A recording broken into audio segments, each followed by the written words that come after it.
Communist মানেই সনাতন বিদ্বেষী। বামপন্থীর জন্মলগ্ন থেকে এরা সনাতন ধর্মের বিরোধিতা করে এসেছে। এদের আদর্শে ঈশ্বর, ধর্ম, আধ্যাত্মিকতা কোনো কিছুর স্থান নেই।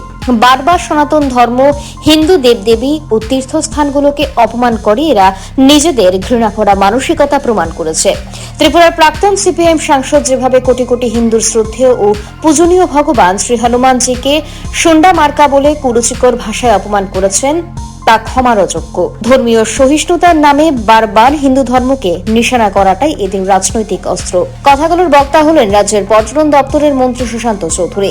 নিজের সামাজিক মাধ্যম ব্যবহার করে এভাবে বামপন্থী নেতা রাজ্যের প্রাক্তন সাংসদ শঙ্কর প্রসাদ দত্তকে আক্রমণ করলেন সুশান্ত চৌধুরী। এখানে উল্লেখ করা প্রয়োজন, অতি সম্প্রতি শঙ্কর প্রসাদ দত্ত ভগবান হনুমানকে নিয়ে কুরুচিকর মন্তব্য করেছেন।